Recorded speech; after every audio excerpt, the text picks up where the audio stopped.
Dory, can you say Oh. I don't actually know the reference to that song, but Yeah, me neither. But it doesn't matter whether we knew the reference. New Orleans knew the reference because they could not stop fucking saying it. Sorry, good start to the podcast. I know. Welcome to the AEW Modcast review. I'm Adam. That's Dory. You know us by now. We do this every week. Um, yeah, we started off. We'll get straight into this because there's so much to talk about on the show. Unlike last week where it was like we just wanted to gush about the show, I feel like this week was a lot more sort of setting up things. Not to say that there wasn't a lot of really good wrestling on this show. But there was a lot of stuff that it's like, oh, yeah, there's a lot that we could talk about going forward for like Double or Nothing and All In and stuff. Uh, not least of which is this opening angle featuring Master P. I gotta be honest, I didn't know any of his songs, but I've since looked them up and they're good. I don't know whether you want to speak on any of that. I don't know anything. Look, the only thing I know about Master P is that he was part of WCW. I think is very funny given what happened last week. And he was part of the No Limit Soldiers, which featured such notable alums as Conan, Rey Mysterio, or was that a different faction? I think Rey Mysterio was in the No Limit Soldiers. Actually, let me look up No Limit Soldiers. This is going to ruin my search. Just to spoil it, I was not alive for this. Yes, I was alive for this. I was 8 years old. So, I was born during the depths of 2000, which is probably why all my wrestling tastes are. I was right. I was right. Okay, so Conan and Rey Mysterio were like the two big members. Everybody else, I couldn't even tell you. But yeah, they had a little thing which Adam desperately wants to hear me say. They would go to the crowd and act like they're really cool. And by the way, Rey Mysterio was unmasked because Eric Bischoff thought that was a great idea. Anyway, and they would go, He's had so many. And that would be their thing. And I don't really know why, but that'd be their fucking thing. So who the fuck are they? Anyway, so yeah, so we start off with this crowd popping really big for Master P. I gather that he's sort of big in the New Orleans area. He does a lot of sort of charity work and stuff. Right. Which, good for him, and he shouted that out multiple times, which I can't be mad about. Yeah. Big NIL program. Good for him, huh? Yeah, honestly, pay those student athletes. What was that noise? No, because whenever he said it like that, he was like the student athletes. Okay. And every time I hear it, I just think of that South Park skit with Cartman pretending he's a slave owner, and he just have you seen the one I mean? I haven't seen this one, but this is a wild pick. I know, but it's like, oh, I'm going off on such a tangent already. But it's like Cartman, he dresses up as like a slave owner to visit this school. He's like, "Oh, you have a magnificent array of slaves here, sir." Oh, sorry, student athletes. Because this is back in the day when this is back in the day when they wouldn't get paid. Yeah. But yes, regardless, he does a lot for student athletes. And he, made them say the ops came out to celebrate. Where better to celebrate than New Orleans? Apparently. I don't know. I like Bourbon Street, I guess. But then, as we all suspected they would, the Death Riders came marching down to the ring. Well, originally it was just Marina Shafir, but she was sort of the red herring for Mox to come in and the rest of them to come in and take them out. Mox then steps to Master P, who is like, he's almost just like, what the fuck are you doing? Like, in all fairness to him, he's just standing there. Master P was just fucking standing there. I'm like, dude, do something, man. I know you're not a wrestler, but I mean, like, either get out of the ring or do something. No, I'm yet to see a wrestler be so nonplussed by the Death Riders. Like, yeah, they do tend to either fight back or run away, and he was just stood there like, "What are you gonna do? I'll get JD from NY on you." For context, he owns House of Glory, if I'm not mistaken. You are correct. Yes. Well, okay. Because everyone was sort of speculating that AEW was going to buy House of Glory, which to my knowledge did not happen either No. backstage or in the ring. Yeah, which is a shame because I would have liked to see JD get fired. But I digress. Sorry, not sorry. But yeah, so what were we talking about? This is a great start. We've never been so chaotic. I blame this on me trying something new in the intro. What were we talking about? Oh yes, the Death Riders. Look, folks, can't blame this on me this week. I don't know why I'm so addled this week.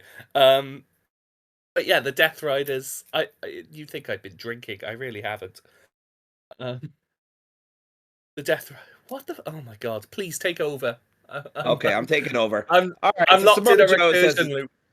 yeah. So Samoa Joe starts choking out Moxley before Moxley had his hands on Master P. And then Nicholas and Matthew Jackson are famed EVPs as well as Okada, ran down to the ring, got rid of the Ops and Hobbs, for kind of re-establishing that uneasy alliance. Swerve's music then happened, and Swerve came to the ring with a chair, if I remember correctly, and then Joe got the Bucks and Okada out. Kenny Omega then came with a steel chair in hand. Maybe Swerve didn't have the chair and it was just Kenny. But anyway, Kenny Yeah, I think it definitely had a was. chair. What's that? Yeah, I think it definitely was. Swerve came in. I think Swerve might have had a chain, if I'm Yeah, not yeah. I mistaken. think he had a signature chain. Yeah, but like you say, Kenny Omega. This was much like this podcast so far. This was pure chaos, and I loved it. This Yeah. was this. I saw someone saying that this was like a pure after sort of WrestleMania, which was this weekend. If you missed it, and I don't blame you if you did. I have no idea. Um, No clue. yeah, but this felt like a sort of a real show off of the stacked roster that AEW Yes. has because in one segment, in one 5-minute segment, you had people like Samoa Joe, John Moxley, Claudio Castagnoli, Swerve Strickland, the Bucks, Okada, Kenny Omega, all interweaving in this one really good storyline. Like, say what you will about the Death Riders from like, I don't know, November to March time, but since then, I feel like they've really clawed back a lot of the goodwill with the fans. And it showed here because this crowd was molten hot through this entire segment. Yeah. Yeah, I really enjoyed this segment. It's obviously setting up something for Double or Nothing, probably Anarchy in the Arena, or maybe Yes, Blood and Guts. But in any case, it'll be a great match. We've got a it lot of will. people who are just, I mean, classic, members of the roster. Obviously, the Bucks and Kenny, as well as Moxley. So at this point, I mean, you've got big names like Swerve and Joe. So a lot of stuff going on here, plus some tension with Swerve and Joe themselves, with Joe saying that I'm going to get the title. Later on, they announced that Yes, would be happening at Beach Break. So that's exciting. That'll be a great TV match, I think. it really will. And I really appreciate that a lot of the criticism of the Death Riders has come from, oh, AEW pay-per-views are so stacked, and then you get a sort of come-down main event world title match. And I really appreciate that they've looked at that and gone, well, what if we do the big title matches on TV that tend to be the most sort of criticized thing about the Death Riders? And on the big pay-per-views, Double or Nothing is famed for Anarchy in the Arena. They do it every year. It's a staple at this point that Double or Nothing ends with the big multi-man match. World title holder in that match, and let John Moxley do what he does best, which is bleed a lot and make other people bleed a lot. Can't believe Tony pivoted. Can't believe it. Oh god, that is. Do we've had a lot of internet wrestling community buzzwords over the years. That might be my Yeah, least favorite of all time. got to be up there at this point. But Well, yeah, I don't it know. was a really good segment, and there's not much else to this. They're just setting up Anarchy in the Arena. They're setting up Samoa Joe versus Mox. But it was a really fun, chaotic segment. I really enjoyed it. Yeah, absolutely. Thinking about it, actually, my least favorite is probably still Cinema, because y'all misuse that. Fuck me, do you misuse that? Um, but I digress. That is a whole personal issue of mine. Um, but then we go backstage. Interesting note that they started. There's been an interesting mix over the past few weeks of whether Dynamite starts with a promo or a match. If the promo segments that start a match are gonna be as physical as this chaotic segment was, I don't mind it as much. I feel sympathy with the people that are like, oh well, we need to start with a match because that's AEW specialty, but I don't mind it if you can captivate me, and that's what they did. Yeah, I'm inclined to agree with that. I don't mind a good promo every now and then. It is an important Yeah, part absolutely. of yeah, it isn't sorry. It is an important part of, wrestling. I do agree that the main thing, especially for AEW, right, where the best wrestle should be the wrestling. But I mean, like you said, especially when you've got so much physicality at the beginning of it, it almost feels like a brawl or a loose match or something like that. So yeah, it doesn't really bother me. If it's like a 10-15 minute promo and it's just not doing anything for the crowd or for people at home, that's one thing. But yeah, I generally don't mind a promo kicking things off as long as it's made up for with matches later on.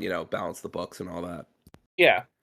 In terms of like a 20-minute promo starting us off, there's like basically only one formula where I will let that slide, and that is MJF, where he gets to cut his teeth with a really big star. Do you know, like I'm thinking back to like MJF versus Hangman, if like a I couple was of months literally ago. thinking about that as an example, like a minute ago too. So yeah, I'm with you. But like apart from that, either make the promos be physical or start with a match, and they did that, so no complaints from me. Just thought I'd bring it up because I know that some people are a bit sort of it's a bit controversial, but I have no problems with it. But then we went into a backstage promo that I thought was, it's quite fun. I've been enjoying these little vignettes, these little sort of 2-minute promos that Nick Wayne and the Patriarchy have been cutting, sort of on each other. Really, there's been a lot of dissension in the ranks. But Christian basically says that um, without him, Nick wouldn't have won the ROH TV Championship, which he did on Collision last week. If I'm right in that, That's right? He beat correct. Commander. Yeah. Basically saying like, by leaving, I forced you to sort of step up, and look what you did. Um, you know, forced you to. I got the line here. Forced you to be the man that he wanted to be. Um, he said that him and his mum celebrated extensively, which Lucky bastard. yeah, I know. Fucking oh god. Just a sidebar. I brought this up before. I am Shayna Wayne. I remember when she first started, being an on-screen character. I was so nervous because I was like, "Oh, this could go absolutely disastrously." I'm thinking there have been occasions where they've brought sort of real life people. Judy Bagwell, is the The example I have in forklift my head. community? But I was like so nervous. I was like, "Oh, this could go really, really badly." And then she's just been a complete revelation. Like she gets it so well. The sort of the mannerisms, the haughtiness, and she cuts a really good promo as well. I always think of that first promo that she cut, where she just goes, "You boo a mother? I still How quote that to dare Kim. you?" I still quote that to Kim every now and then, and it's just so fucking funny. It was so well done. I think that was the moment where I was like, my God, like this woman, she's got something. I'm still a little nervous, but I think she's got something here. So yeah, Yeah, because she's been awesome. you will have people that obviously she's been around the business for so long. She was married to Buddy Wayne, and Nick has been in the business for what, nearly a decade now, even though he's like what, 20. he's been training and been going to indie shows and stuff. So she's been around wrestling for a long time, but that still doesn't necessarily translate to going on screen, going in front of the cameras and in front of a crowd and being able to do wrestling things, even as a Yeah. manager. But she has got just a natural charisma about her that really, really My shines brain through. is rotted from wrestling because as soon as you were like, well, he's been doing it since he was like 10, even though he's only like 20. And my first thought in my brain, I shit you not, was, wow, Azumi Jones over here. I know they start them young over in Japan. I'm looking at you, They really Ross. do. Certain promoters definitely Yeah, do. Yep. Not saying anything looking more. at you, Hat Man. I just want to So point out to the feds, to the federales, I didn't say that. Adam did. I could mean anyone wearing a hat. How dare you, Rossi It's O'Carroll? true. Right. What were we saying? Oh yeah. So, uh, Christian Cage says, "See what happens when you shut your mouth and listen to what I say." And Nick Wayne says, basically, and then he takes the title, which I thought was a really good sort of callback to the Luchasaurus reign. When Yes. Christian Cage was like, "Yes, it's my title." And Nick Wayne says, "Nope, having none of that. This was our plan, and I'm the one that finally stuck to it. And look where it got us. Give me my title back." Which this is all building somewhere really good, and I'm really liking this angle. Yeah. This is good stuff. I'm really excited for Nick Wayne. Commentators made it very obvious what the angle is here. Has Nick Wayne outgrown the faction? I think when he comes back from the Best of the Super Juniors, I think this, which I don't think happens till May. He doesn't leave till then. So maybe they'll leave Yeah. on a big dramatic note and tease some stuff. I'm not sure. But really been enjoying, like you said, these little promos, these little segments. Was very happy for Nick Wayne that he beat it off Commander. Commander will be fine. I think he and Hologram have a great future together, and that's all I'll say about that. There's nothing else to say. And Adam, let's swiftly move on. Say the name. God damn it! Say the fucking name. Sorry, I got a cough. Los Titanes de Aires. Good lord. We're gonna eventually, before we get canceled, we'll have to make a fucking supercut of every time I try to fucking say that. Yeah, because it somehow it's gotten worse. Right.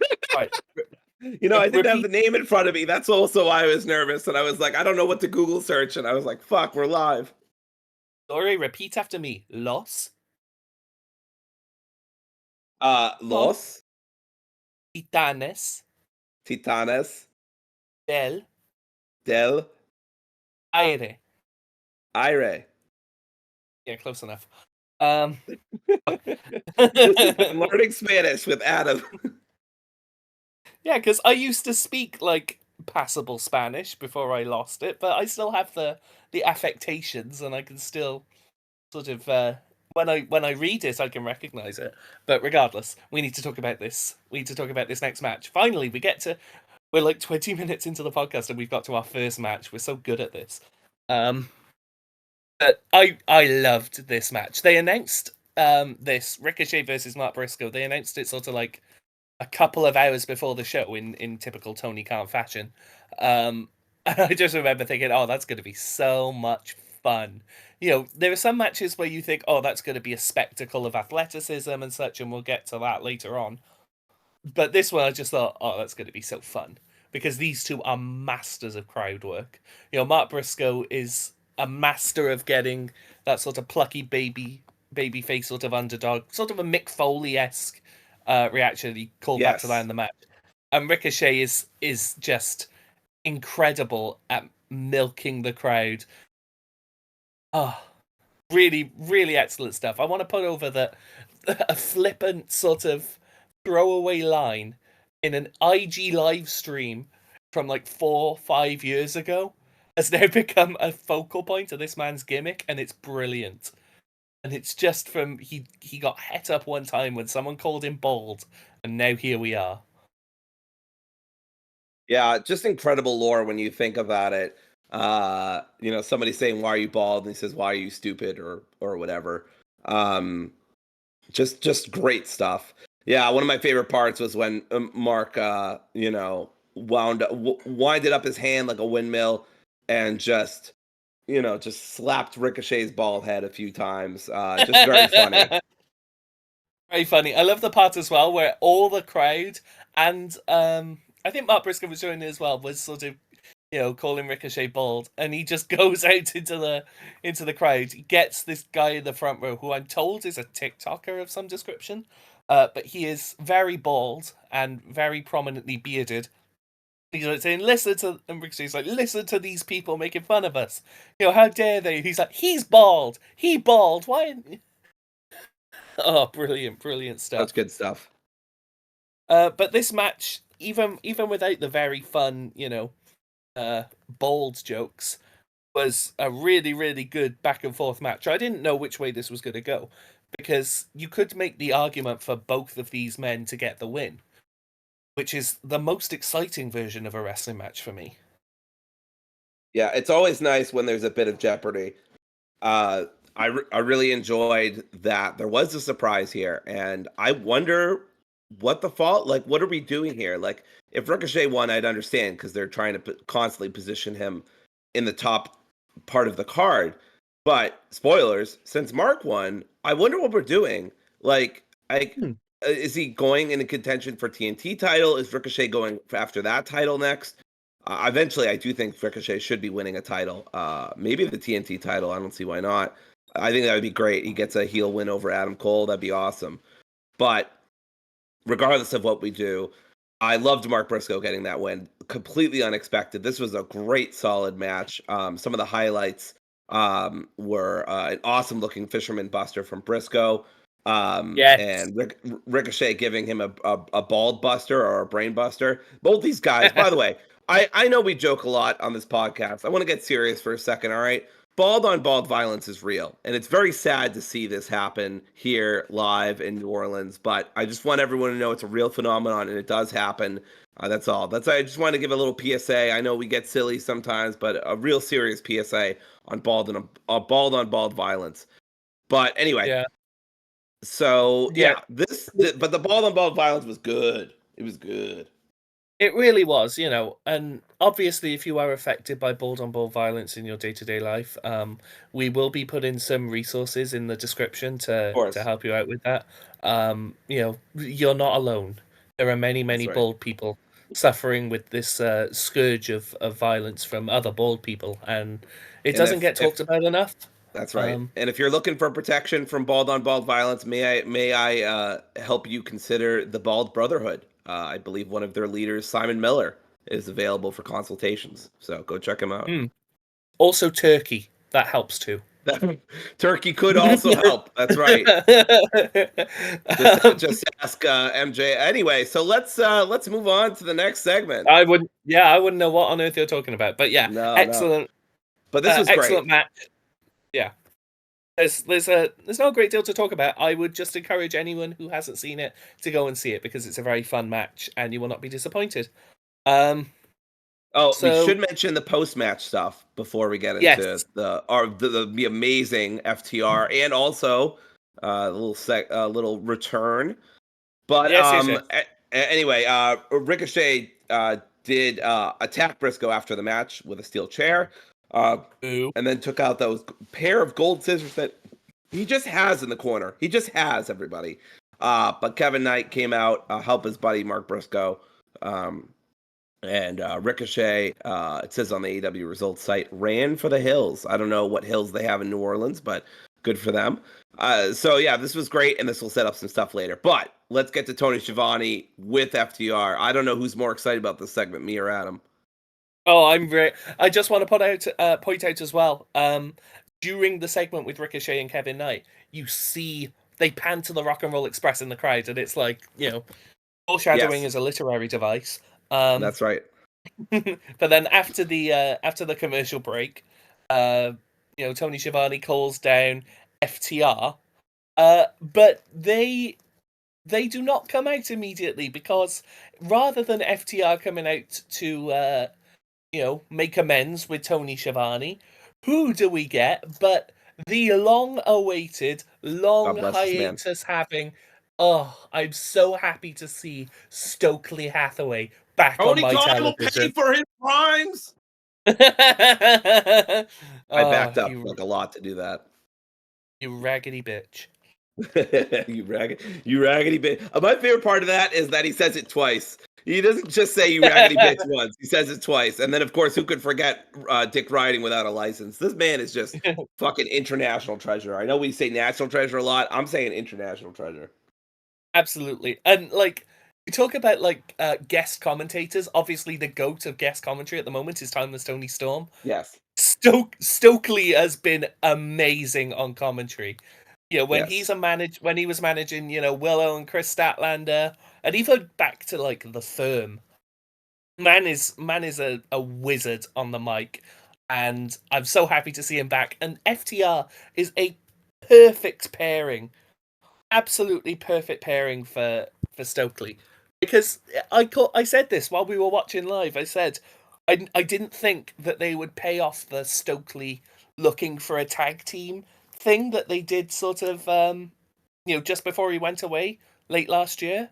So I just thought, oh, that's a shame. Obviously, some personal circumstances have come up and they've dropped that.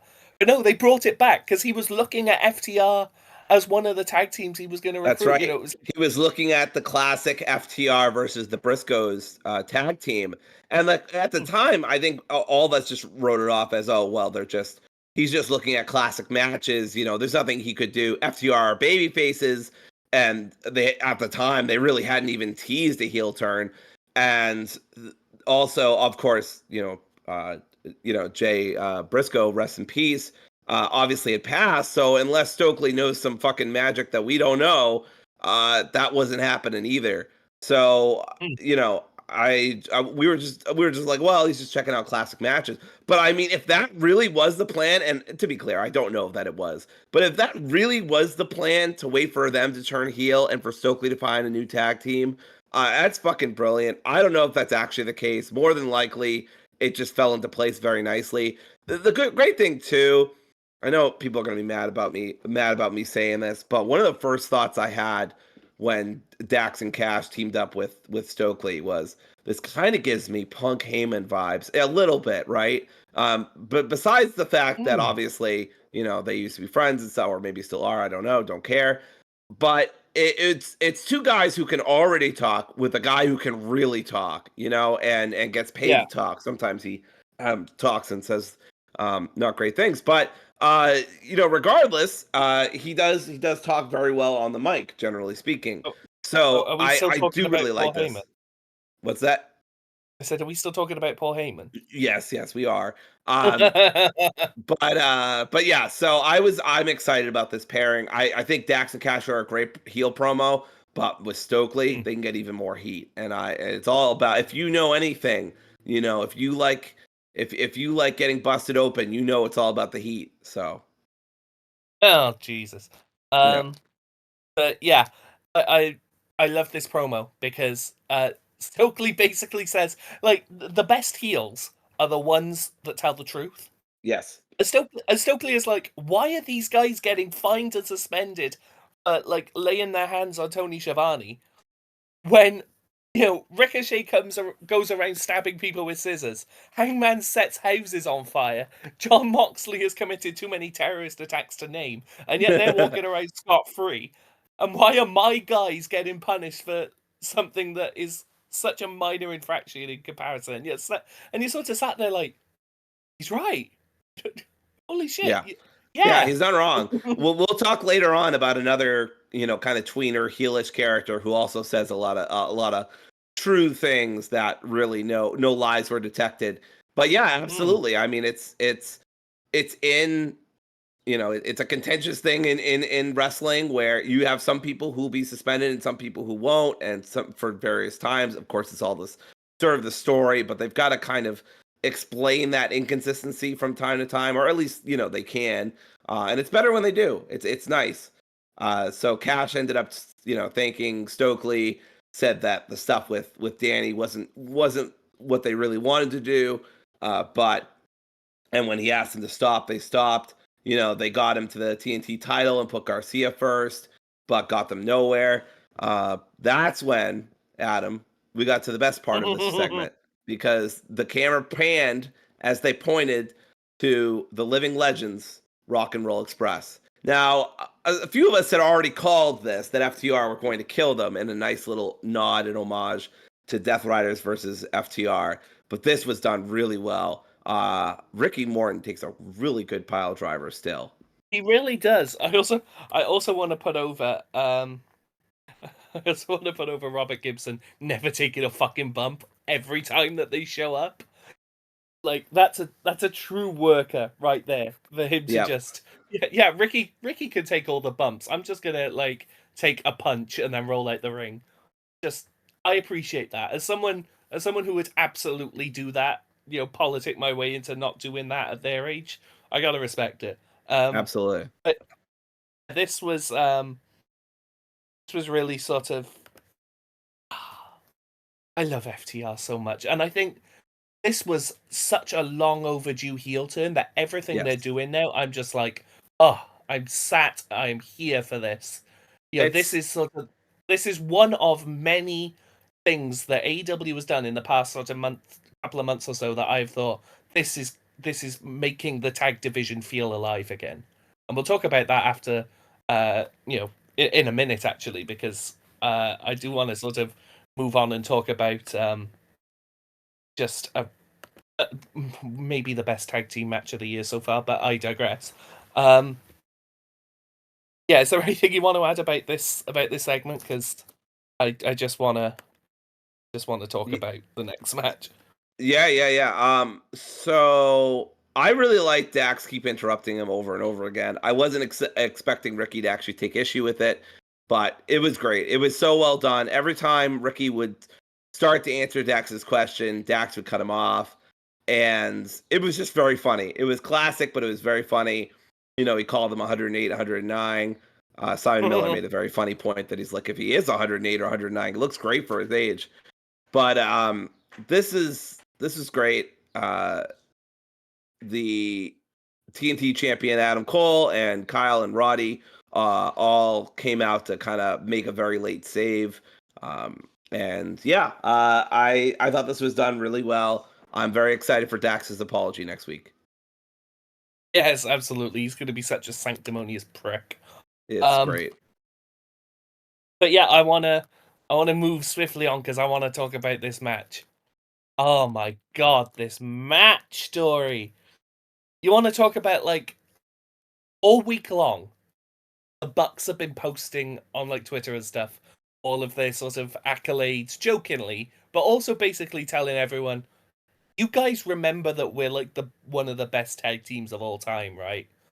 You guys have been slandering us for too long, and we are about to show you, once again, why we are the best at this.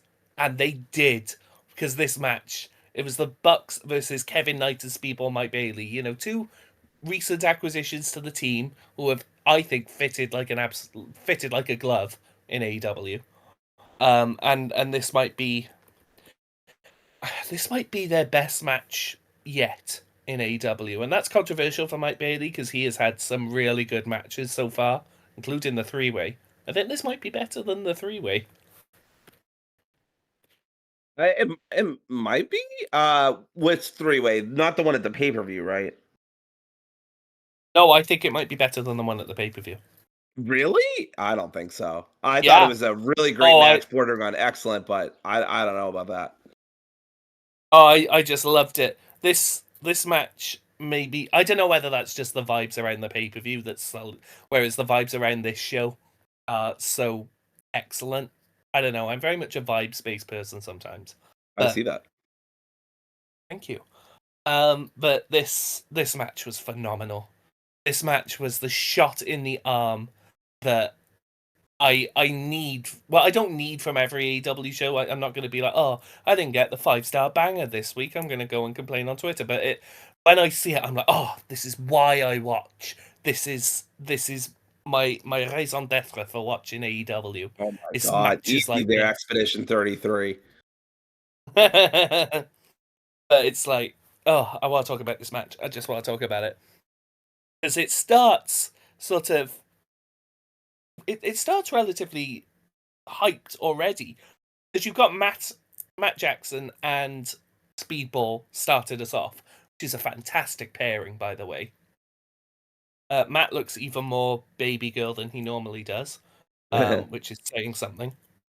It starts off the Bucks are posing, they're healing it up as they do, and just some excellent tandem off fights. Go to picture in picture, but it's after they come back that this match just goes into another gear. Do you want to talk about it? Yeah, absolutely. So this was a very, very athletic match, as you might expect from the Bucks and from Speedball and Kevin. Kevin's just always so impressive. I always really appreciate what he has been doing in AEW the last few weeks. I mean, honestly, he already, just like Speedball, he already really feels like a a full-fledged member of the roster, and that is just great. It just shows how much his style really connects with the audience and connects with what everyone else is doing. The UFO splash that he does is awesome. The Bucks did a lot of their classic like moonsault tandem offense.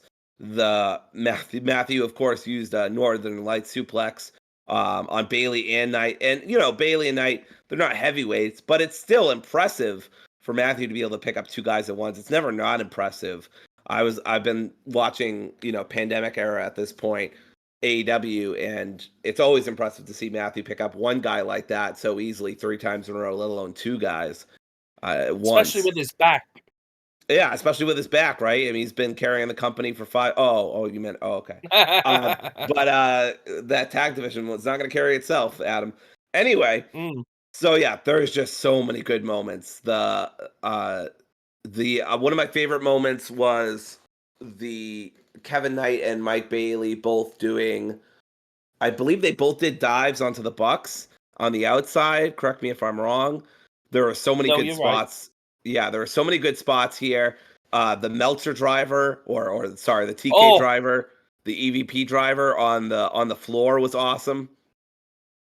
Oh, that was so, and like, there's a lot less clearance between the ring barricade and the floor than there is like the top rope from the canvas.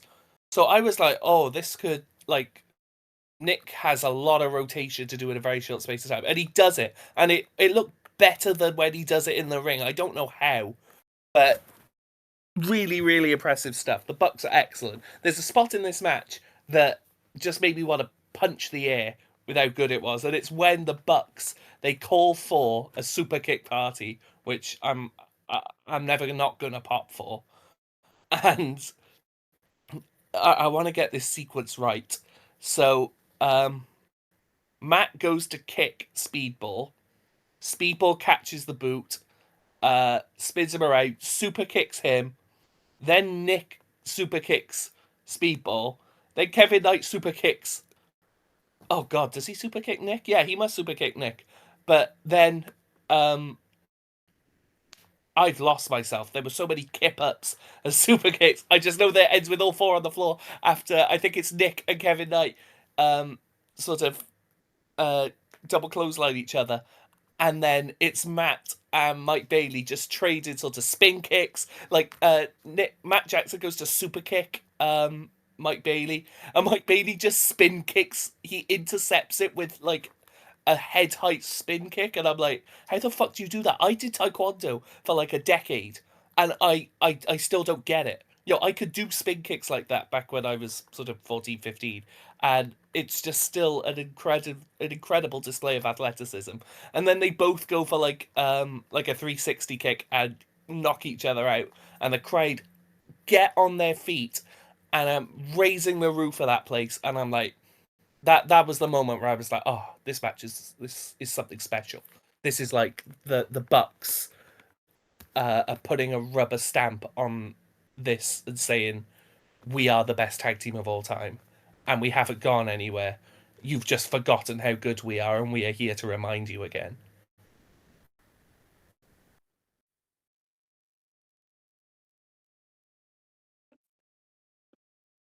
You good? Dory. Hello. Sorry, I forgot to talk. I forgot to unmute myself there.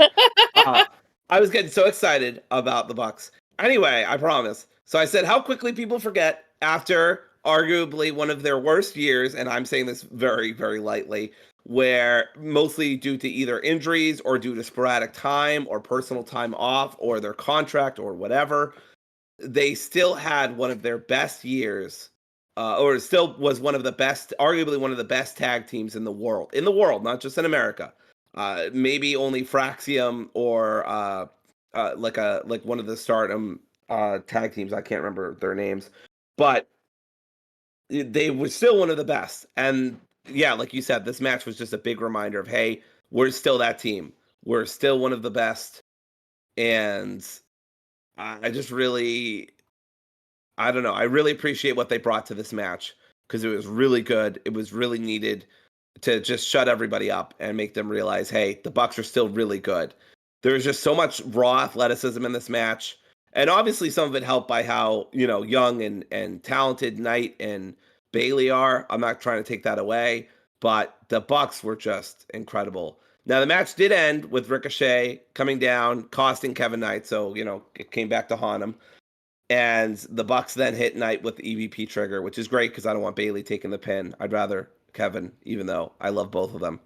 So and Nicholas, our beloved EVP, pin Knight. But this was an incredible match, a really, really great match, and honestly, it might have to go back at some point.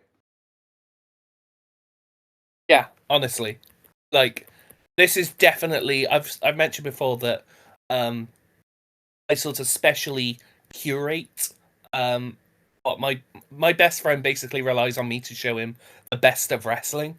This is absolutely one that we will be going back and watching post haste because this was special. This like the Bucks have come back, after Dynasty, Costas with Strickland the match, etc.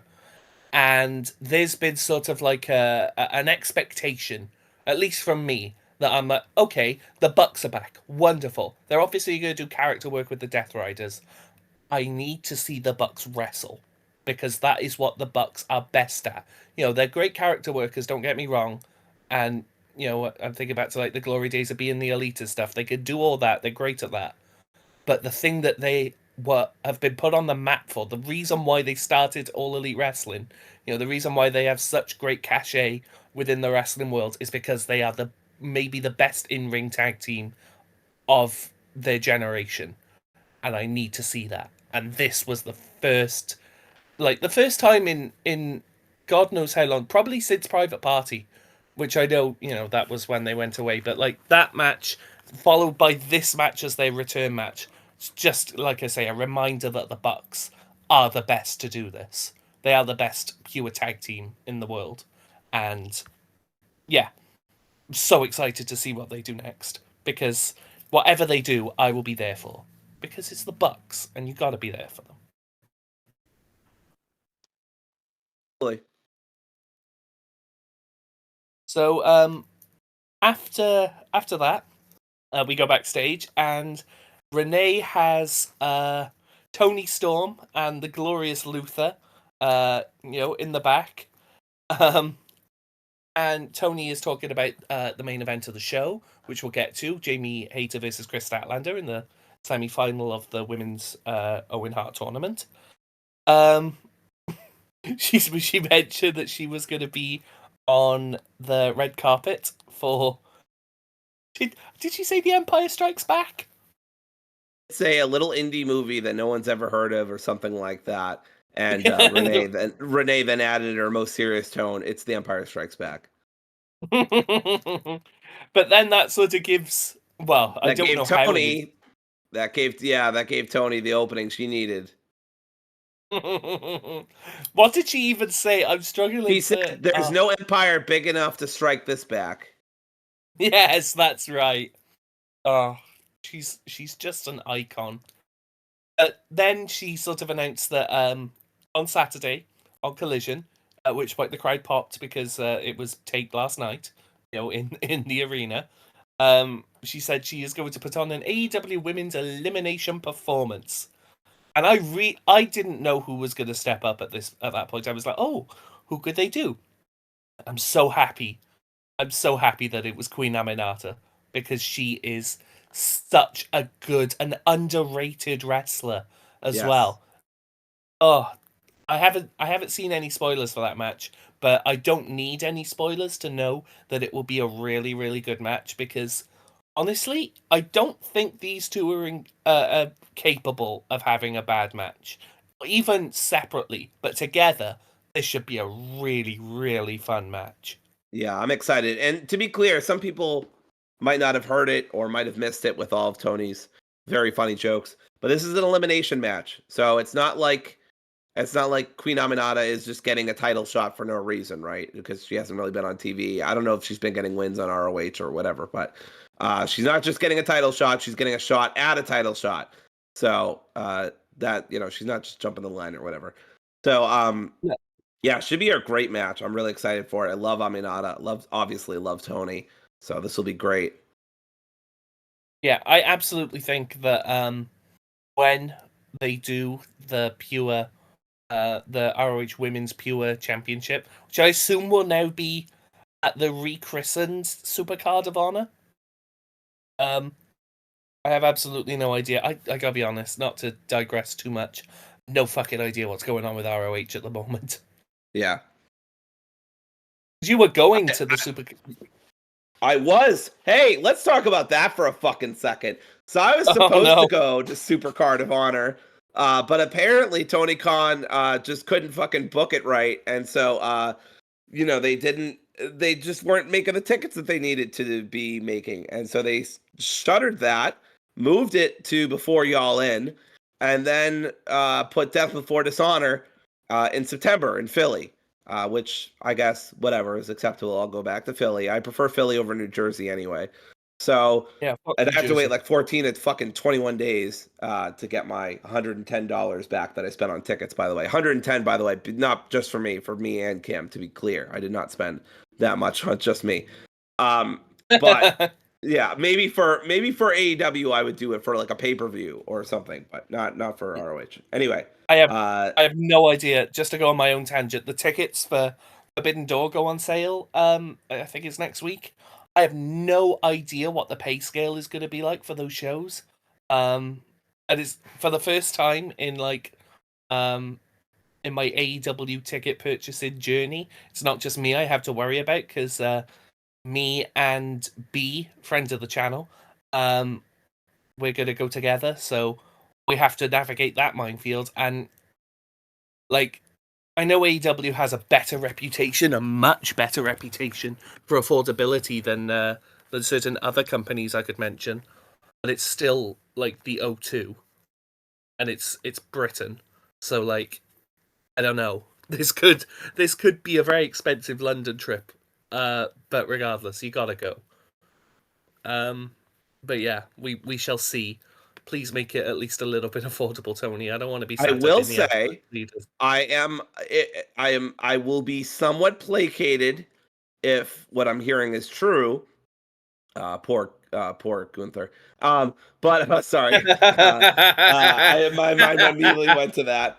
But if what I'm hearing about is true, that AEW are doing some joint shows with Action, and there is specifically the Dean shows. I'm very excited. I know about the Dean shows a little bit from Joseph Monticello, I believe, or Monticello. I hope I'm saying his name right, but I apologize. I'm probably not. But he does a lot of internet reviews online.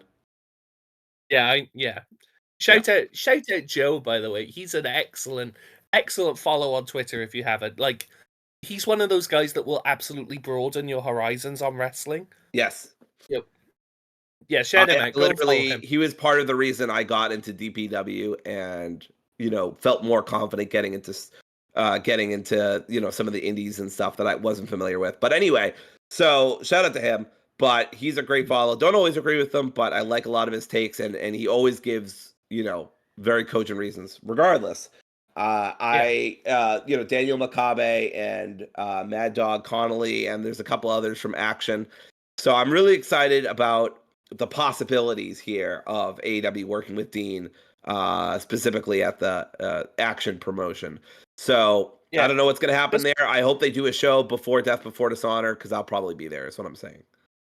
just want to shout out, by the way, Daniel Makabe, like, didn't if I'm not mistaken, he is retired, right? Yes, he's But retired with an asterisk. I believe he's yeah, waiting for a certain dragon of an American variety, but generally speaking, he's yeah, retired.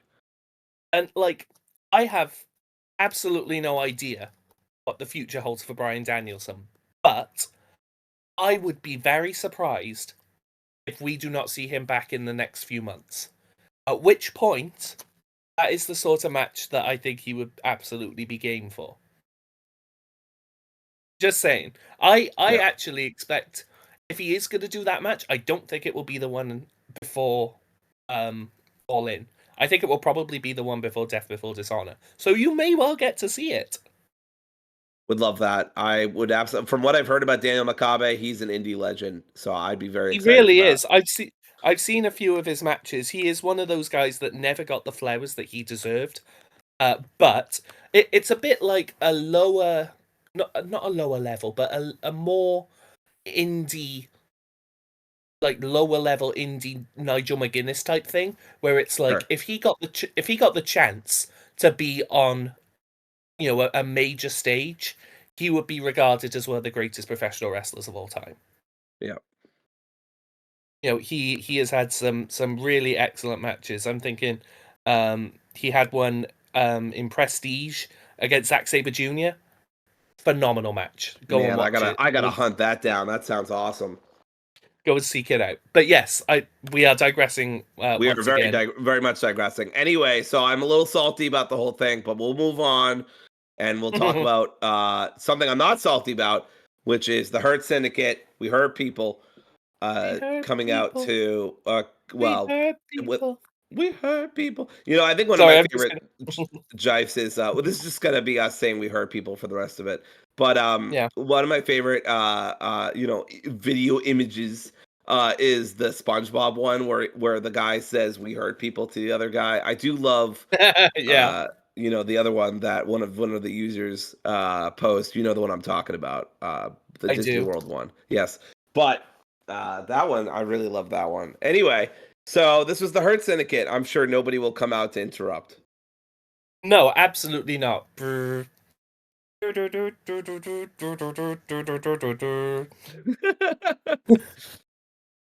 Hey, I am a veteran. I was, along with 80,000 other people, I was chanting that in Wembley. Yeah. I know the chords. Um, so yeah, obviously, MJF interrupts them pretty quickly.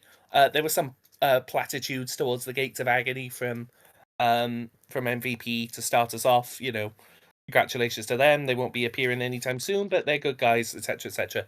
Good sort of follow up from there. Admittedly, pretty good match on Dynamite last week. But regardless, MJF appears in a Corvette, hands the keys to who I swore to God was Chuck Taylor the first time I watched it. It I is not. also thought that was Chuck. I'm so glad somebody else thought that was Chuck too. It looks so much like He looked like like Chucky T. I was like, did he just fucking what do you call that? A tap? Ball tap. A ball tap, thank you. Did he just ball tap Chuck Taylor? Chucky T? Oh no, I had to rewatch it like a couple of times to realize. Oh no, that's not actually Chuck Taylor. It just really looks like Chuck Taylor. Um, but yeah, ball taps him. He's a dick. Comes out. Oh, Um, Adam, 1 second, man. I got to take this call. It's really important. Sorry. oh dear. Hello? Can you at least mute Hello? yourself? Is this legit? Okay, well I'm just gonna keep talking. Um, I think it is legit. She's not doing a bit, you guys. She's so professional in this one. Okay, cool. So, MJF pulls up in a Corvette, makes his way to the ring. Does the whole cut my music, cut my music. He says, "Gentlemen, I know that you had a good time last week." Obviously, referencing the female company that he brought for the rest of the Hurt Syndicate and says, if you want to have a good time for the rest of your life, all I need is 3 thumbs up. And this crowd is really into the 3 thumbs up thing. You know, they are really sort of absolutely going for it. We need, you know, we want MJF in the Hurt Syndicate. Obviously, MVP has been shown to be a great fan of Max. He gives his thumbs up without reservation. Shelton is sort of, you know, wavering as he does. But then he finally gives the thumbs up as well, and the crowd popped huge for Shelton giving the thumbs up because, like I say, MJF in the Hurt Syndicate is something that the fans really, really want to see. But Shelton makes it clear that he didn't give his thumbs up because, you know, he got a watch, and I'm quoting directly here, a bunch of broads, which is, you know, Tony dialect around here, I should say.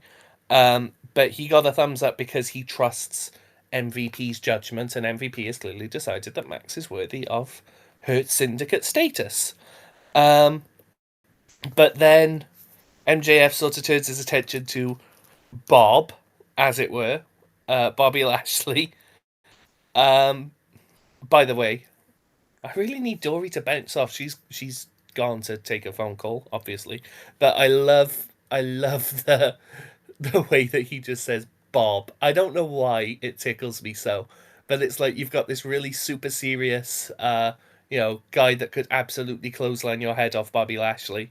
He's just like, "Hey Bob, what's up?" It really gets me. Just every time I see it. But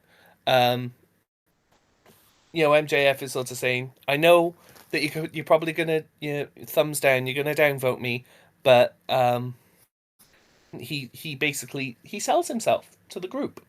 You know, he's pictured himself as like, well, you guys are new here. You know, you hurt people. You're excellent, but you guys are new here. You don't know the territory like I know the territory. You know, he says he knows AEW better than anyone. Says he can cut corners better than anyone. At which point Taz says that's a shoot, which really popped me. And he basically says, with my expertise of AEW and your ability in the ring and, you know, as an intimidating presence, we could run all of professional wrestling. And oh, Dory, are we back? I thought I heard a microphone. I think it might be me. Disembodied voice from nowhere. Oh my goodness, we have a producer. I can take over temporarily because I can never actually replace Dory. But you know, no, of course. Thank you, voice. Shim. Yeah, no problem. I was starting to flounder ever so slightly there, I will admit. MJF and the Hurt Syndicate, great storyline. I think I see where it's going. I mean, we're eventually going to get MJF versus Bob. But yeah, absolutely. The way they play with each other, nope, phrased correctly. I think the way they play off of each other is really nice. Obviously, Shelton has been won over, at least in theory. Big improvements for MJF. And yeah, absolutely. Just the bits between them, you can almost feel just how angry Bob is with MJF. And MJF is playing this his character as well as he ever has. Just this guy that is trying to win people over, but he's not a very personable kind of person. No, I agree. But also, I really sort of appreciate the dynamic here, where you have MJF, who clearly is desperate to get into the Hurt Syndicate because he thinks it's his golden ticket to the World Championship again. So he is willing to do whatever it takes, and he has, grand resources at his disposal because, he made a lot of hay about, oh, I've signed a massive deal and Tony Khan, the money mark, is paying me millions to stay. So, he's playing off of that. But also you can sort of see Bobby Lashley, it clicks with him that, oh, this guy may be a prick, but he is so desperate that, we're the Hurt Syndicate. We're a syndicate. We're a business. We can milk this guy for all he's got. And that sort of plays in, MJF, he ums and ahs about whether to say he's sorry, which he eventually does to a massive fucking pop, by the way. But he says to Bobby Lashley, before Bobby Lashley puts the thumbs down, because, Bobby Lashley is sort of wavering with his thumb, a la Commodus in Gladiator. But he says that the car, the Corvette that he drove in, if he wants it, it's yours. And at which point Bobby Lashley, he regains his smile, because he says, I want to see the keys. I want this car. Show me the keys. And MJF says, well, we'll take a walk. But yeah, I don't know whether you want to talk about this before we get back to the next part of the backstage segment. No, I think this leads directly into the backstage segment where MJF takes him to the car and lets him get a nice close inspection, gives Bob the keys, and, well, Bob takes it for a test drive. Yeah, let's say. Yeah, he it is an absolutely perfect hoodwink. Because I genuinely thought that, we're going backstage and it's going to be like Bobby Lashley, like, I don't know, choke slams him or whatever onto the car. Because that's, if there's a car in wrestling, it's generally to be used as like a prop, like a windshield prop type thing. But no, instead, he just hands the keys to Bobby Lashley, like, yeah, have a look. Go inside. And then Shelton joins him in the passenger seat, and it's like, you can see the cogs turning in MJF, like, okay, why are you two in there? And he's just like, oh. Bobby just sort of says, thanks for the car, puts the thumbs down, and drives off. Which I thought, it was so funny. And MJF is dying. He's absolutely dying to, cuss out Bobby Lashley and be like, you son of a bitch, how fucking dare you, blah, blah, blah. But he knows that the moment he does that, he's lost his chance again in the Hurt Syndicate, so he's just like, just gotta take this on the chin. Eventually, perhaps if I give them enough cars and enough women and enough watches, they will finally let me into the group, because that's all he's got. It's a really, really excellent dynamic, because it's the first time in a long, long time where it's MJF sort of wile, WILE, and his sort of street smarts have been turned against him, because finally he's on the back foot and he's the one that's sort of desperate for the approval and the status of the Hurt Syndicate, if you like. I really love this. I think it's an excellent dynamic. Yeah, I totally. I think the dynamic that we're dealing with really is, MJF doesn't want to go the right way to the title. He wants to go a backhanded way, because that's the only way he's ever done it.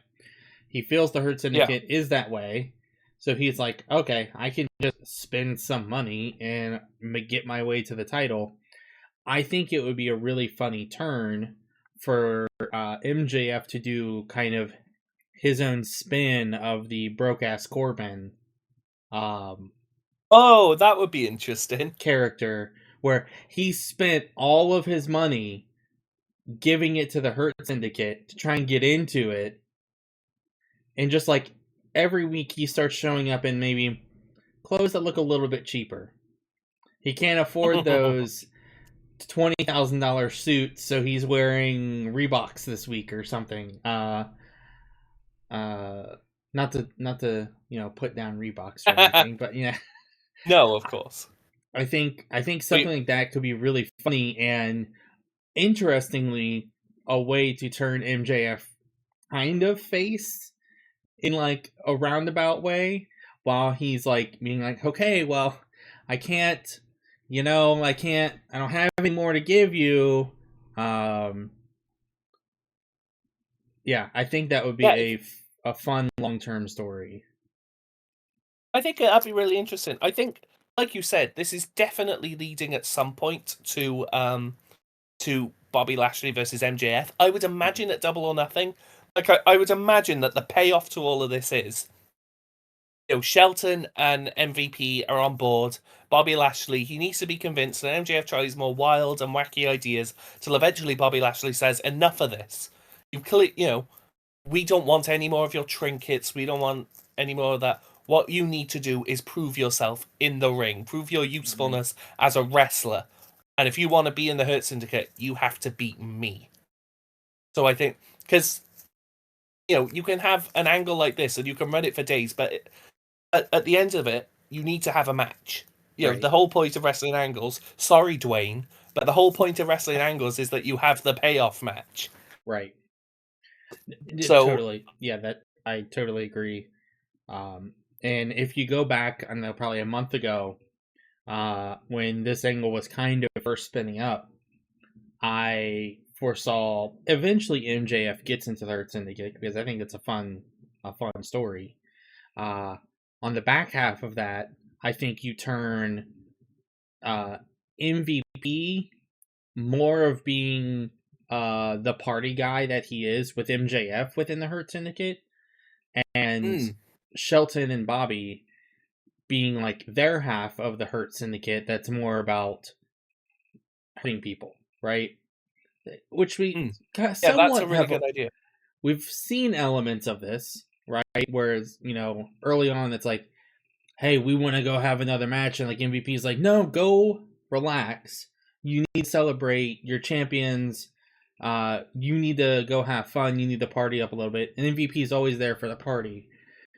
And I feel like having that slight divide where MJF eventually gets in, then causes a divide within the Hurt Syndicate, and MVP is friendliest to MJF, and that causes somewhat of a dissension within the group.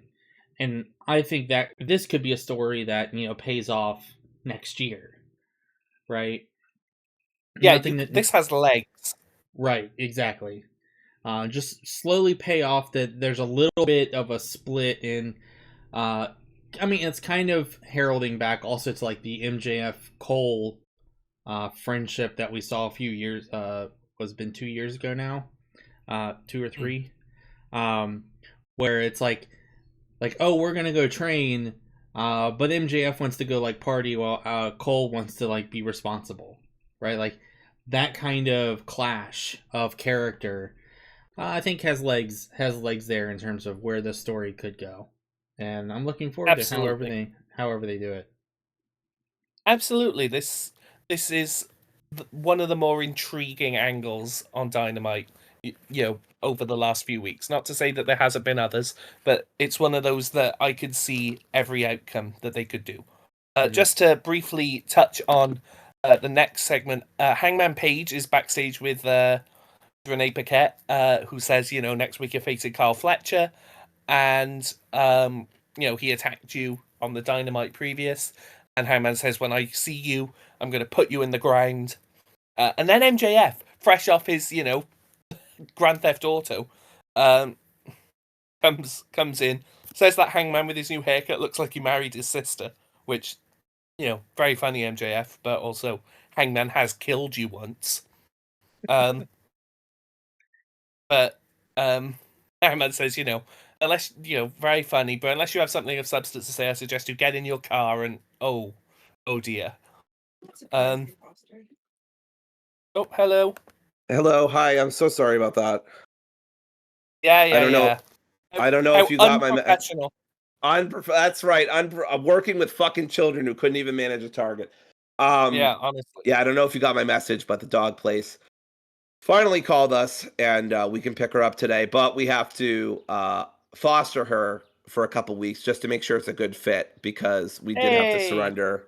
Did have to surrender a couple dogs, one for illness, aggression issues, but the other one for just compatibility issues. So they just want to be safe and make sure it's a good fit, but I'm pretty sure it's going to be a slam dunk. So anyway, let's get back to where the fuck we were, because I only have so much time. I have another 50 minutes. I literally have another like 35, so we need to get going. Just talking about we're just talking about MJF and Hangman Page. I think this is going to lead. This is my quick theory because we have a lot to talk about in a short space of time. I think that this is going to lead to a Hangman versus MJF Texas Death Match, potentially at All In. I really hope they do that, and they don't do the tag match. Look, I'm not saying the Bucks versus Swerve and Hangman wouldn't be phenomenal. Of course it would. I just don't see the story there yet.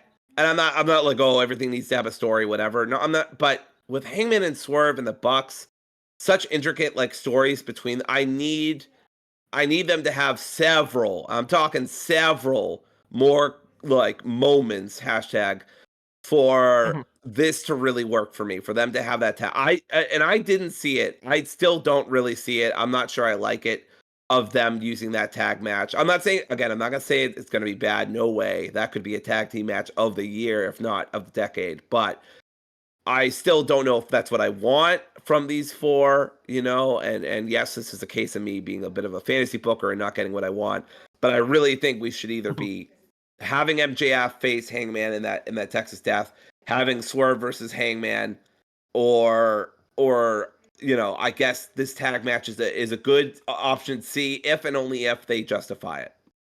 Well, this is the thing. I don't think that they have time to justify it between now and All In. That's my concern. That's my concern. I think they will eventually do that because I think it is it's a money match.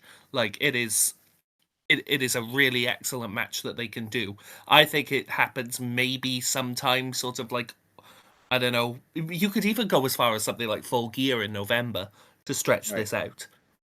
But yeah, I think they will do it. I just don't think it's anytime soon.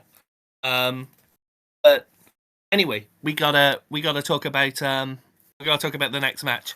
This was another match that was sort of, I don't want to say thrown together, but put together relatively late on in the process. Tony Khan announced this a couple of hours before, but I was still very excited for this. This was Will Ospreay and Brody King versus Josh Alexander and Konosuke Takeshita of the Don Callis family. This was ability and just showing off that this roster is ridiculously stacked. Yeah, this was the perfect like kind of off like a balance for the flippy match, the flippy guys. This was like your meat match kind of to a certain extent, right? I mean, it had some flips too with Ospreay being in there, but I really felt like this was a nice balancing point between the other tag team match. This was another really solid match. I don't feel like it was as good as the other tag team match that we've already talked about, but I did really like what I saw. And Josh brought back the C4, which I was very happy about. I think we all knew who was taking this pin, but I do think eventually they're going to give that man a push and people are going to be really happy about it. I know I'm going to be really happy about it. I sort of think to myself that this, like the tag team of Brody King and Buddy Matthews, the Hounds of Hell, I strongly suspect that they were penciled in as the next tag team champions before Buddy got hurt in Australia. And I think that they've done a good job of keeping Brody on TV, even if he is sort of a pin taker in these big multi-man matches and such. It's still a way of saying, no, we do believe in Brody King. He's had. I genuinely think he's had plans scuppered by Buddy's injury. Yes, but even just keeping him on TV and keeping him, hanging with people like Will Ospreay, Konosuke Takeshita, it is a mark of confidence in him from Tony Khan and the rest of the creative team that I think will not go unnoticed and will not go unpaid as time goes on. Yeah, I agree with you, and I think if Buddy can get healed by All In, I really would have the Hurt Syndicate versus the Hounds of Hell, and I'd put the Hounds of Hell over. I know you could give the Hurt Syndicate a really long reign, but I really feel like it's time to give Brody and Buddy their due, and they really deserve it. And I think obviously the Hurt Syndicate would be fine. They would be, they can start teaming up with Max. They can start going towards Full Gear and get Max that title. You could give Shelton the TNT title. Like Bob could go into the world title picture if that's what they really want. I don't know. But like there's a lot of possibilities and there's a lot of things you could do even without them having the tag. They could go for the trios title, right? You could put MVP in the mix. Like there are options. And I really think the Hounds of Hell deserve it. I do think Buddy will be okay by All In, but obviously I don't know. All we know is that he wasn't wearing the cast last time we saw him, but he was still kind of hobbling. So hopefully he'll be better by All In. We still have, like 2 months? So, yeah. Yeah. I wanna put over in this match as well, just talking about the match briefly, that Brody King, like, in a match that has Will Ospreay, Konosuke Takeshita, and Josh Alexander in it, the Brody King stuff, like, he is the most memorable part of this match for me, just because he is, like, cannonballing and flying into these men, and I'm thinking to myself, I'd simply die. These... Like, at one point, I think it was Don Callis said on commentary, he had sat Josh Alexander and Konosuke Takeshita down and hit that sort of flying crossbody into the guardrail. And Don Callis said, Jesus Christ, those two have been fused. That's Josh Takeshita.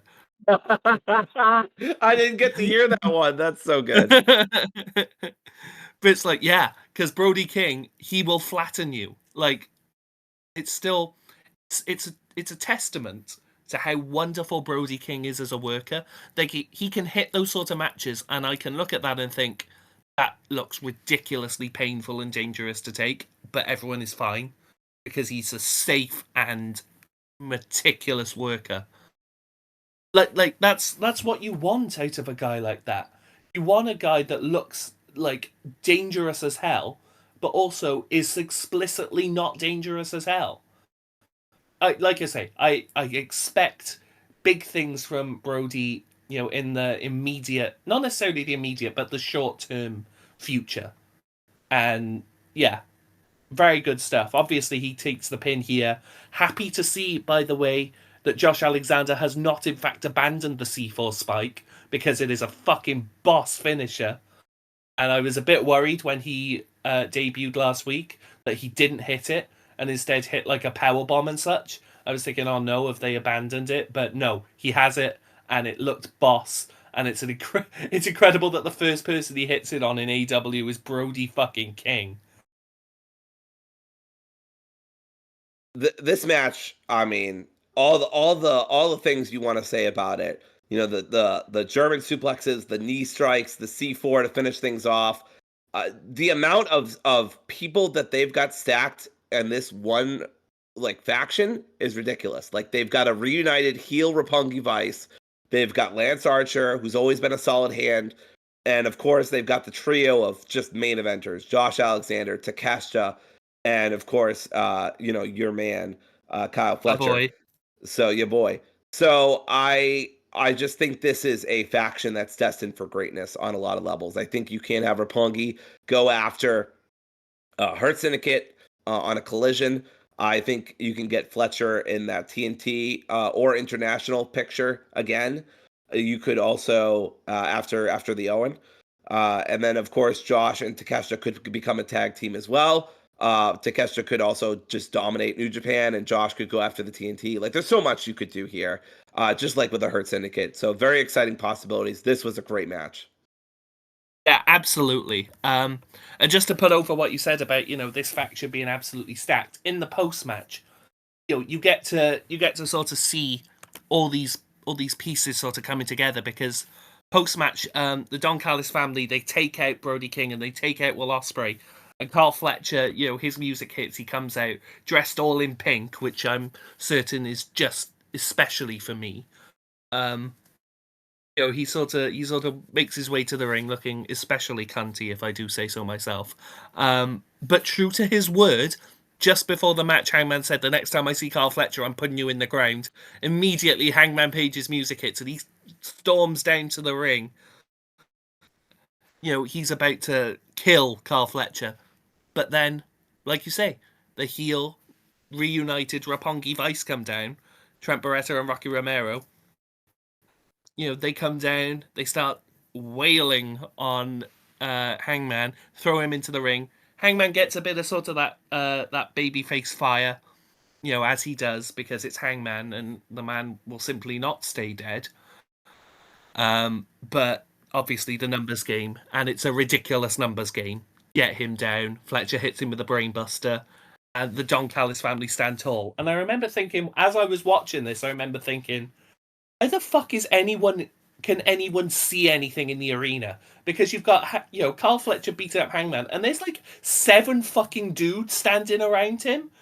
I'm just like, this Don Callis family, this is getting out of hand. There were like 7 of them.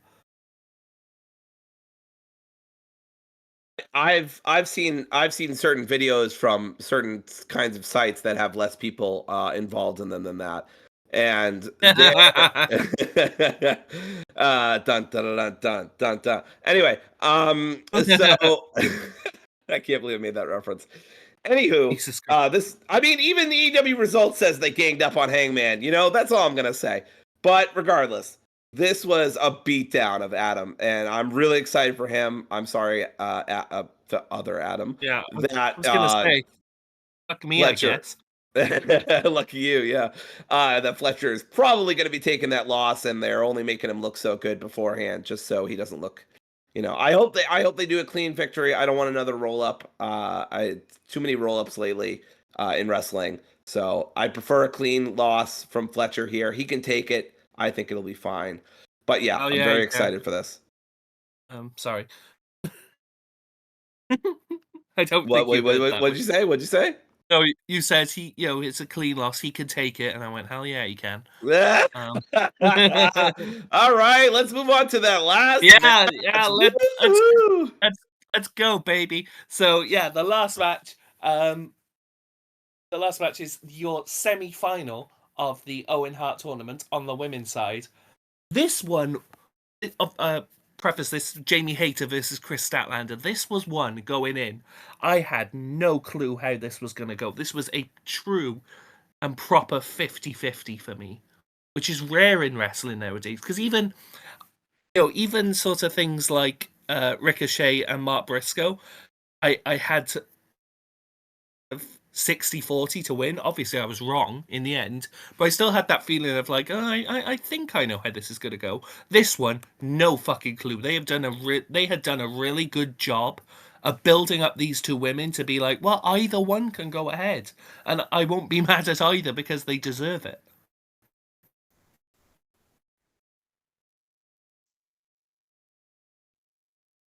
Yeah. Sorry. Mute yourself again. On one today, I swear to God. I didn't mute myself. I was having an ADHD moment and getting distracted. But yeah, this was a beautiful match of pure physicality between Jamie and Stat. I was very happy to see it. I wish they had gotten more time. I'm gonna be that person. I wish they got at least another like 5 minutes. I don't know why we couldn't do the overrun, but what we did get here was great. It was really solid. It wasn't the match of the night like it could have been, but it was really solid. I thought that everything worked really well for both of these ladies. They, you know, the one of my favorite moments was when Statlander did that moonsault off the apron and onto the floor. Oh, that looked like it sucked. But yeah, this was a really great match. And if you set me up for something, I totally missed it because I was having an ADHD moment.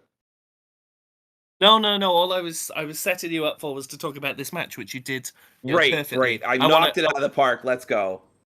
Yeah, hell yeah. You're just so good at your job, barring the 15 minutes where you were definitely not good at your job. That's right. Hopefully I muted myself for that 15 minutes so you didn't hear the conversation. Oh, we heard all of it, and quite frankly, it was disgusting. No, okay, great, good. No, you did mute yourself. Don't worry. Okay, I thought I did, and then I came back and I looked, and like I think I had already hit the unmute button, but anyway, it doesn't matter. It's just exciting. It's exciting news for me. But anyway, Yeah. So, yeah, this was a great match. Were there any big highlights for you? Yes, there were. I want to talk about again that that moonsault, that shooting star press that Statlander took and missed. Jesus Christ! Like I've seen wrestlers where they they hit a move to the outside and they take it and they stack themselves on the outside. I don't think I've heard, especially a women's wrestler, hit the ground with such a thud as Chris Statlander did, try to hit that shooting star. It was like a real proper sort of dunk. And you could almost hear the crowd wince. Oh, nasty. Nasty stuff. Thank you for the love of the game, Chris, but Jesus Christ.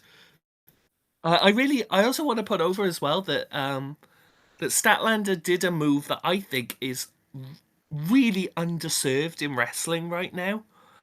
I think it's a boss-looking submission move. She did a dragon sleeper, and this is just a me thing. I love the dragon sleeper. I think it looks like a world ender. Every time someone puts it on, I think, yeah, that looks like it'd kill someone. And I really appreciate. She didn't get the win with it, obviously, because spoiler alert: Jamie Hayter is your finalist in the Owen Hart Women's Tournament. But I really appreciate that. I really appreciate Statlander going into her bag and pulling out something unexpected for a match of this caliber, which, this match had stakes sort of up the wazoo, because just to talk briefly about it, I think whoever won this match is probably going to beat Mercedes at Double or Nothing. So this match had... I'm a very humble individual, as we all know, Adam. And I, of course, would never say that I've been calling for weeks that Jamie would win here, because that would be very braggadocious of me, as you would. And someone might have to ask me how bragging camp is going, and I would have to respond very fucking well. Just know that I'm rolling my eyes backwards in a way that would make the Undertaker blush. Good shit. But yeah, Jamie won. I called it weeks ago. I'm awesome. And ended that conversation. I will eat a little bit of crow on this one, because I have been calling for weeks just as vehemently for the opposite result. I thought and hoped that Statlander would get the win here. I'm by no means am I upset that Jamie Hayter got the win here. I want to make that abundantly clear. But I did think that Statlander, on the balance of it, I know I said it was a 50-50, but if you had made me say, no, you have to pick a winner, I would have gone Stat. But yeah, I was wrong on that one. But yeah, this was an excellent match, and I really... And the only reason I ever really was so confident about it, this always felt like a make good for Jamie for me, that she lost it to Tony, but didn't really lose it. And only had to go away for so long because of the injury. That was the match where she was injured. It was like a whole angle match. It wasn't very good, but obviously it wasn't really their fault either. And it always felt like a make good for me. It always felt like a way for her and maybe another English fellow to come into Forbidden Door as champions. And so, that's why I was so confident about it. I do think there will be a time where Stat will finally get that win over Mercedes, and I think it'll be huge. And honestly, I would eventually give Mercedes the world title, maybe have her beat Jamie, or lose to Jamie because of a certain fallen goddess, and then beat her down the line for the belt, and then have Mercedes finally lose to Stat, and Stat finally gets that world title. But anyway, that's like really long-term fantasy booking. I was very happy with what I had from this match here, and I loved the 450 from Statlander. That looked really good, but the lariat that Hayter gave her before she even gave her finisher, just both of which looked really, really good. Yeah, like this was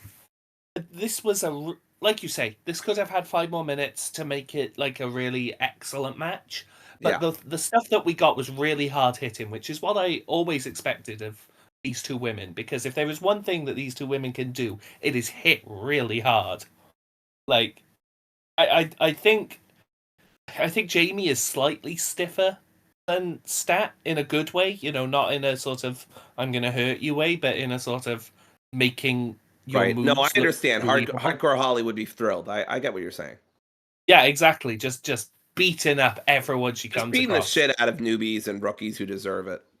In all honesty, I've been to Southampton. There are like a myriad of people that are like that down there, to be honest. It's a violent city. But yeah, so I am very, very much looking forward to that match at Double or Nothing. I think that is a potential show stealer, because if there's one thing that Mercedes is good at, it is having really good fights with really hard-hitting women. Just look at, for example, her matches with Chris Statlander. Just a thought.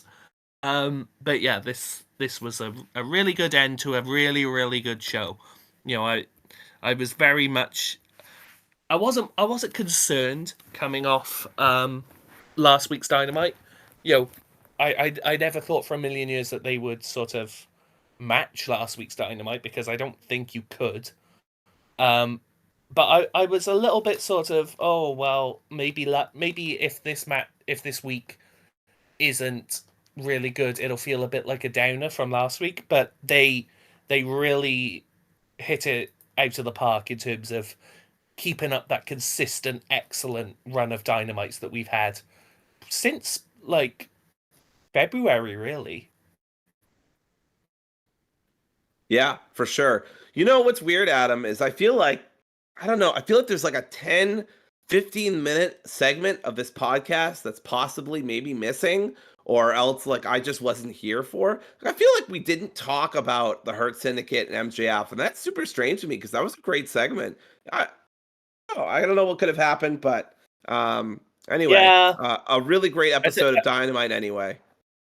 I think you drove off in someone's car is what happened. Hey, if I could drive off an MJF's car, man, maybe I would, get my girlfriend live on there.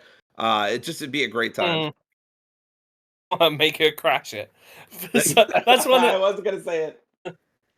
That's genuinely one of the craziest things in AEW history. So good. Is that MJF straight up implied that he nearly killed Liv Morgan on camera. Crazy. It's brilliant. Oh, but yeah, this was a really, really good show. Collision as well. I haven't heard any spoilers from the tapings itself, but I think you'll be happy with Roddy's theme is all I'll say. I did hear that one. I will admit to hearing that one. Also, I did hear I won't spoil it on this thing. I did hear that Max Caster had like an open challenge, and I heard the opponent, and let's just say people will be very happy with that as well. Very good. Yeah, on paper that card looks really awesome. Yes. And then obviously Joe and Mox is set for May 14th, Beach Break. Yeah. My best friend will be in the country and staying with me, so I will be watching, I imagine live. I don't know whether he'll be watching live, but it will be a good show to show him, I'm sure. Yeah, I think it'll be great. I think if anybody can get a good match out of this kind of Death Jitsu Moxley, it'll be Samoa Joe. Also, I don't really know at this point how you can have a bad match with Samoa Joe. So, yeah, that's true. He is the best of us. But yeah, that should probably just about wrap us up. I don't know whether you have anything to add, anything to, submit your thesis on before we wrap it up. No, I just think that little George Costanza is really funny. Yeah, okay. Seriously, no, I know I missed it, but the Hurt Syndicate thing was really funny. I'm really excited to see where Bob and MJF goes. I think for a match at Double or Nothing to let MJF in, and then we get a kind of a longer down the line storyline of them going after the world title. I don't know. We'll see. There's so many different directions it still could go, and MJF could still get kicked out and reform the Pinnacle. or start a new faction, or I don't fucking know. But I'm really excited by this storyline. It's always been really funny. I know it takes up a good chunk of TV time, but Max is fucking hilarious. So I really like the interplay. He's got 2 thumbs up, so he's just got to get that last one. I really feel like they're gonna let him in the faction, because why would he get that far and just to not get in there at all? So we'll see. But anyway, that's all I have to say. This was a really great episode. I had a great time last night, and yeah, I'm excited for what's to come. Collision looks really great. Unfortunately, after the playoffs, so I might not watch it till Sunday. And also all you Joshi sickos, Stardom is having basically their WrestleMania fucking show. I don't know what the fuck I was trying to say there. Having a stroke. I believe equivalent is what you were trying to say. Equivalent. Yes. Thank you. I don't know why I said equipment. But yeah, shout out All Star Grand Queendom. Yes. Watch it.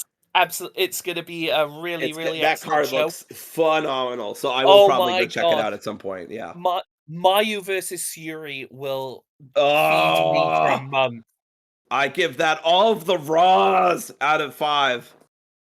Oh, and we'll just briefly touch upon this, considering you brought it up. I don't know if Tam Nakano is retiring, but if she is, she's had a hell of a career. You know, I would imagine that she's losing. Whether she's actually retiring or just leaving Stardom. Side note, if she is just leaving Stardom, pay her all the fucking money, Tony. She's incredible. But yeah, regardless, it should be a really excellent show. I will be watching. I don't know whether I'll be watching live, but I will certainly be watching. Yeah, 2 a.m. my time. No way I'm watching live, but I will probably be watching with Kim later on. Yeah. Oh, also, Starlight Kid versus Azumi. That will be incredible. Oh my god, the faded rivals.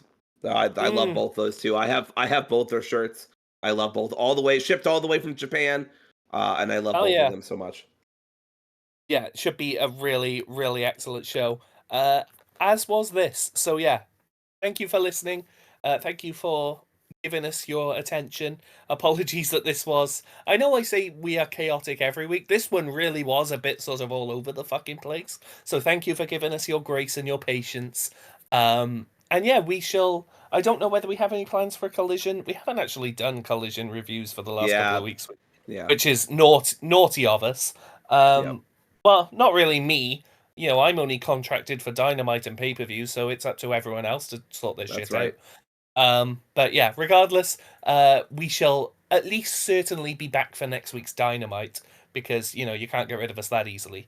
Yeah. So, on behalf of myself, thank you very much for watching. Dory, any parting, you know, comments, plugs, whatever you want to do? Make them say, "Oh!" Thank you very much. Yes, make them say, And with that, we should be done. Thank you very much for watching. Like, comment, and subscribe, and we'll see you next week. Goodbye.